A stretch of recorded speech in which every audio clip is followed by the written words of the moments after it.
Catus Maximus here. This time with I believe a 1980 Stanley mini router. It's a trim router, and it's the model 990. Let me get a little bit of magnification on there. It's a model 990 motor, 23,000 RPM, 4.5 amps, 540 nameplate watts, probably putting out 400 to 450, and it's a neat little router.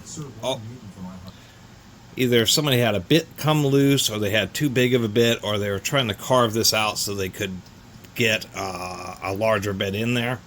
Either way, a little bit funky, but it's just a cool old power tool. So Bosch actually ended up being who bought Stanley's power tool division, I believe, in 1980. And that's how Bosch kind of got their foothold, and they introduced some of their own products, and actually some of their early products were, like non-rotary hammers and non-jigsaws, were indeed Stanley tools. They kind of phased them out, and it was kind of a way, once again, for them to get a better foothold in the United States, but I don't know how well it really panned out. There were some, not Stanley's power tool division wasn't super great, but they did have some cool stuff.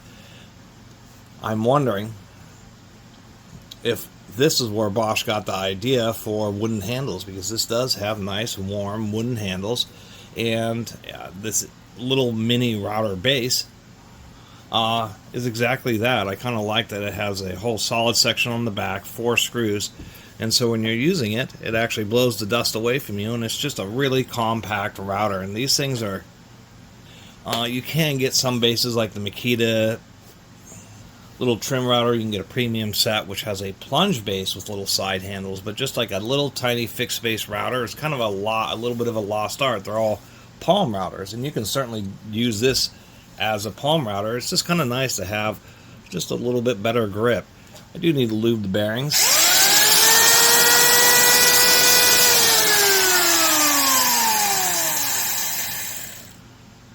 It's getting a little bit rough. I'll probably needs just the bearings to be replaced. Routers are really hard on bearings because they don't have a gearbox or anything to kind of reduce some of the vibration that goes back into the motor. Router is just a motor with an upper and lower bearing.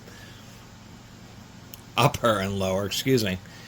And all the vibration from the routing bit and the cutting action just has to go right into the bearing.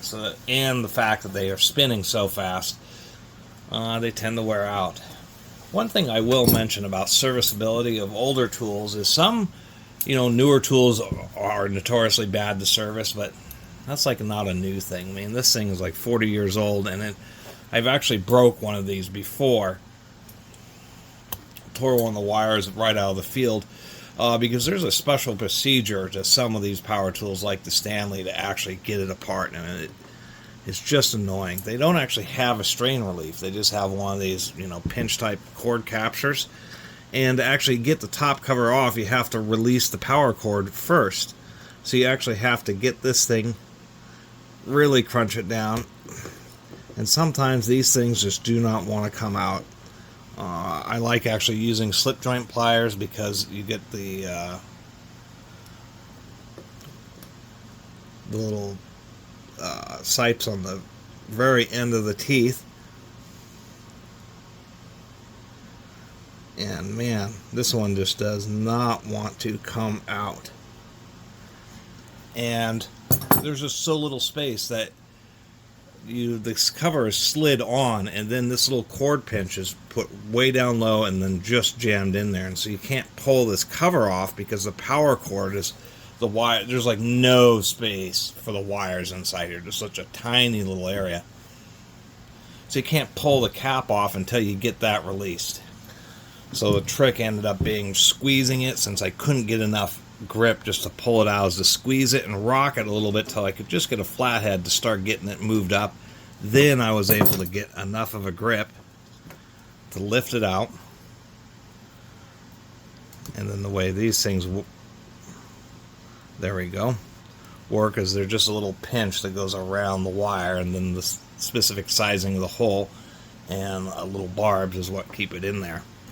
So and you can see it's just like right at the very end of the wire. They hold pretty good, but my goodness, I wish they were never invented. They're just so simple and effective. So now that we've done that, we can actually take and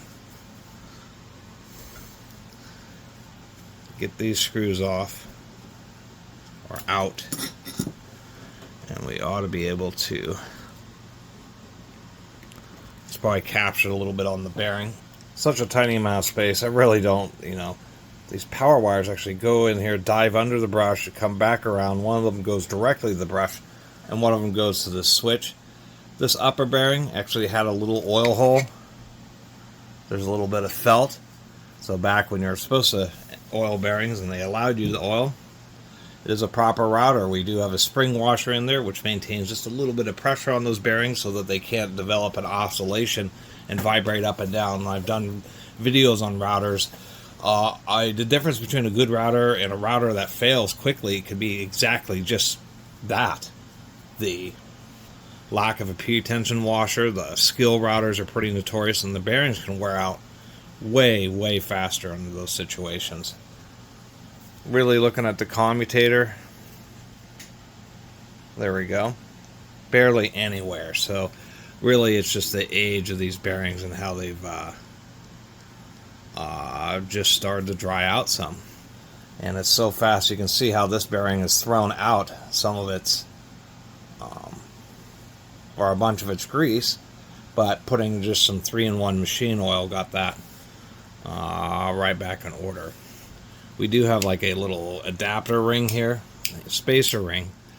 So the two bolts that the cap screws into are also through bolts that hold the field, and you got to pull all that out before you can get the motor out. Little plastic snap covers to hold the brushes in. Not a ideal system. They really just, I think they over crammed this. And they should have at least had the two protrusions so they could have normal externally replaceable brushes.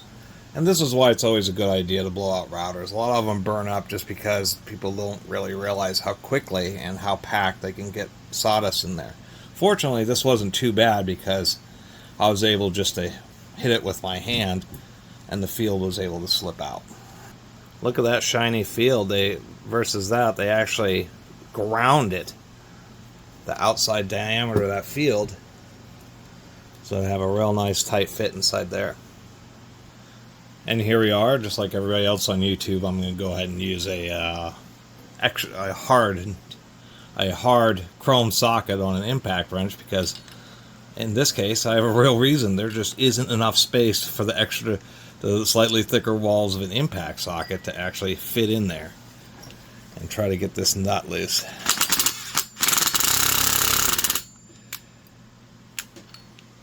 Wow, it really doesn't.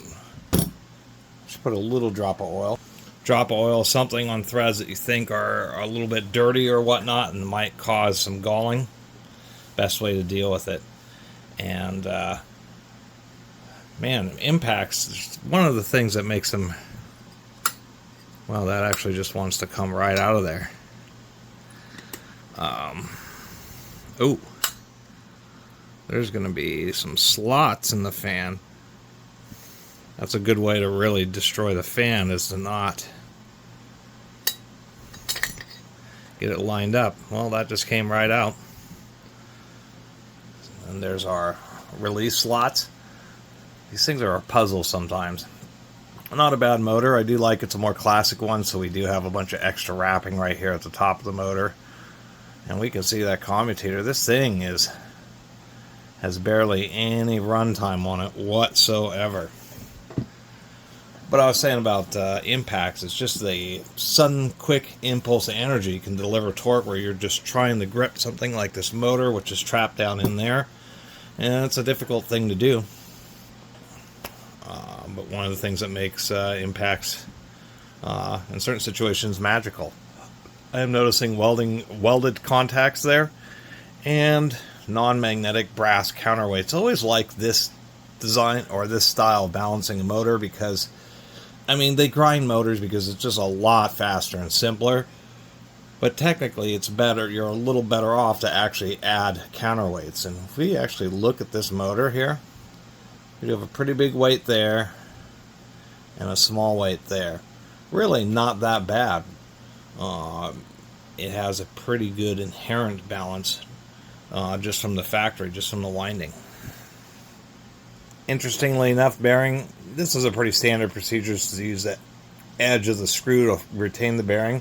But there's actually provisions for 4 screws, and they just decided we only really need 2. And here's our primary bearing. And it's a Nachi, a Japanese Nachi. That's a good bearing, but it is not an American-made bearing, even in a tool that was made in the late 1970s and 1980s. That appears to be 6001 NSL. That NSL is going to indicate something like low friction seals or higher temperature seals, something like that. So I'm just going to lube this because I do not have a 6001 on hand. And if you ever want to know if you pull a bearing out, it actually popped out real easily. Sometimes if the bearings are pretty tight, then tapping them out through using the center ring like you have to push it back out or push it out of that housing, you'll dent the bearing races. This actually pushed out really easy. I was able just to got the soft blow hammer, and I just did like one tap and the thing just moved immediately, and I was able just to push it out. The other secret is if you're trying to, so I'll be able to reuse it because I didn't dent the races, but you might forget which way it goes, and it's actually kind of important because there's that spring washer, there's always a thrust load, and so this bearing, it's not a good idea if you have to reuse a bearing to flip it around. You want to put it in the same position. I should have made a marking. But one way is if I push it, I can just feel a touch of roughness this way. But if I push on it this way, it's totally smooth, and so that would indicate that this is the orientation of the bearing pressing down.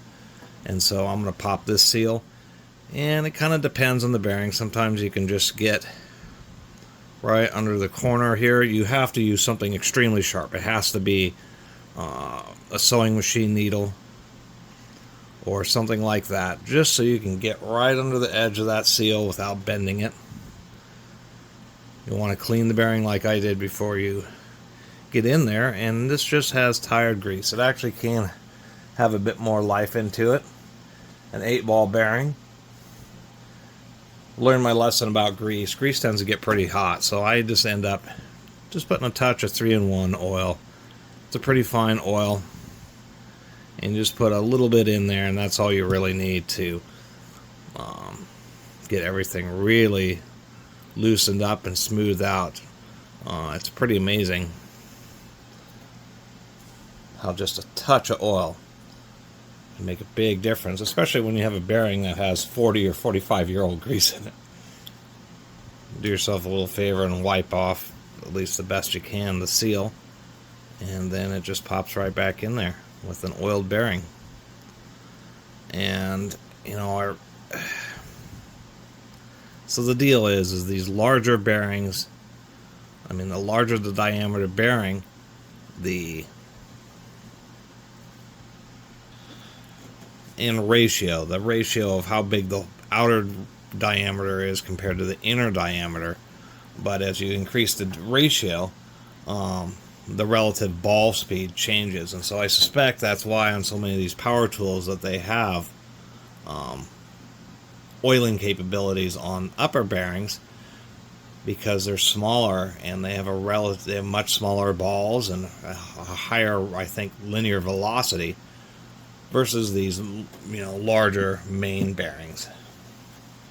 But I'm not entirely sure about that. It's about a perfect fit. I'm pushing it in here, and I can actually just walk it in there with my thumb, so it's at room temperature, about 70 degrees. It is an absolute, that would be a 10,000th of an inch or something, or less.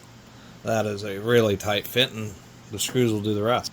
Give all mating surfaces a little wipe, just so you don't have any particles trapped on there. I guess the cheesiest thing about this is the fact that the collet is integrated into the end of the motor, but at least instead of being a single slit or even a dual slit, it's a 4-slit, so it won't be perfect because there has to be clearance to get the router bit in and out. And then these are going to pinch down, pivoting on the back, and it isn't the best. So I suspect on this router may have some issues with bits vibrating loose, and that you have to like really torque to call it to get them to hold. Proper routers have a tapered cone, so the nut presses in on the cone and it grabs across the entire surface area. But this is just a little trim router. We're not going to put a bunch of torque on this, obviously.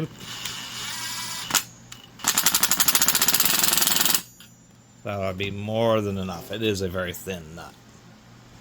Just getting the top cover, just try to get it set on there as evenly as possible, and then usually you can just snap it down and give it a few taps with like some sort of soft hammer to make sure it's properly seated. Now we can give this little guy a run. Whoop.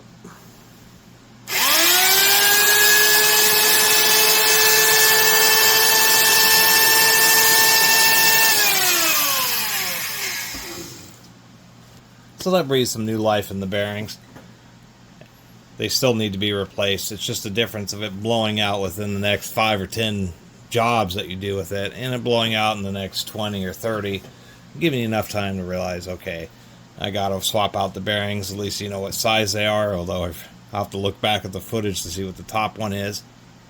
And then you have general familiarity on how to actually disassemble it and reassemble it. And just because of how tight this whole thing is,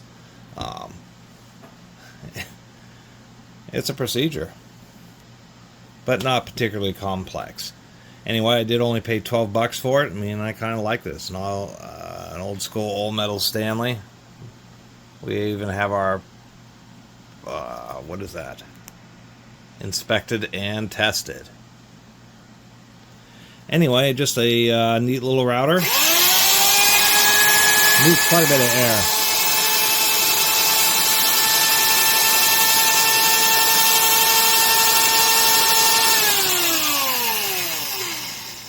I'd say it has a little bit of vibration. I probably would have liked a little bit better motor balance.